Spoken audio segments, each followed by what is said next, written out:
ایک حدیث پہ ہے کہ جب مومن ماہ رمضان المبارک میں بیدار ہوتا ہے اور لیٹے ہوئے کروٹیں بدلتا ہے، ابھی اٹھا نہیں ہے، صرف کروٹ بدل رہا ہے، اور زبان سے اللہ کا ذکر نکلتا ہے، الحمدللہ، اللہ اکبر، یا صرف کروٹ بدلتے ہوئے سستی نکالتے ہوئے کہتا ہے اللہ، تو اللہ رب العزت نے ایک فرشتے کو متعین کر دیا اس کے سرحانے.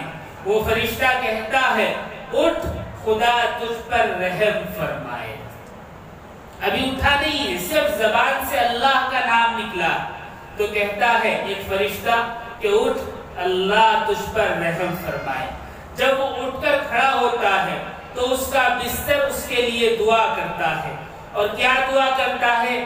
اے اللہ، اس کو جنت کے بلند بستر اور بچھونے عطا فرما. یہ رمضان کی فضیلت ہے. ابھی اس نے کوئی نیکی نہیں کی، ابھی تو وضو بھی نہیں کیا، تو بستر دعا کرتا ہے اے اللہ، اسے جنت کے اعلیٰ اور بلند اور جس کی مثال نہیں دی جا سکتی ایسے بستر اور ایسے بچھونے عطا فرما. جب وہ کپڑے پہنتا ہے تو کپڑے دعا کرتے ہیں اے اللہ، اس کو جنت کے قیمتی جوڑے عطا فرما. یہ رمضان کی فضیلت ہے.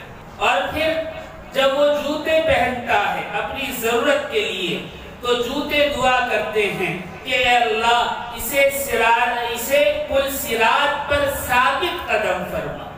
اللہ، وہ جوتے جن کو ہم ایک طرف ڈال دیتے ہیں رمضان کی برکت سے، شب قدر کی برکت سے، آخر عشرے کی برکت سے دعا کرتے ہیں کہ اے اللہ، اسے پل صراط پر ثابت قدم رکھ.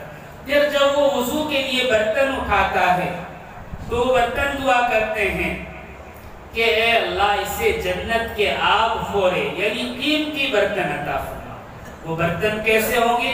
سب سے ادنا درجے کے جو جنتی کو برتن اللہ رب العزت عطا فرمائیں گے چاندی کے ہوں گے اور ٹرانسپیرنٹ ہوں گے، آر پار نظر آئے گا. کیسی چاندی ہوگی ہم تصور نہیں کر سکتے. اور جب وہ وضو کرتا ہے تو گرتا ہوا پانی وضو کا اس کے لیے دعا کرتا ہے اور اسے کہتا ہے اے اللہ، اس کے گناہوں کو، اس کی خطاؤں کو معاف فرما.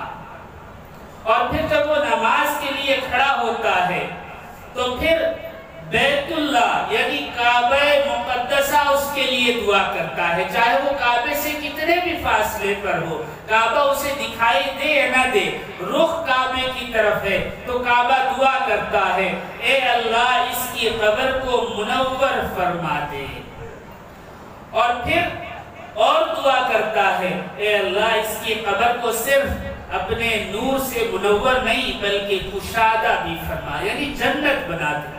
اور پھر اللہ رب العزت بذات خود اس کی طرف نظر رحمت فرماتے ہیں اور کہتے ہیں میرے بندے، تیری جانب سے دعا ہے اور میری جانب سے قبولیت ہے.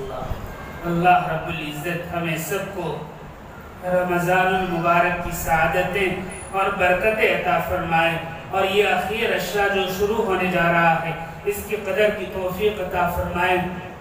وآخر دعوانا ان الحمدللہ رب العالمین.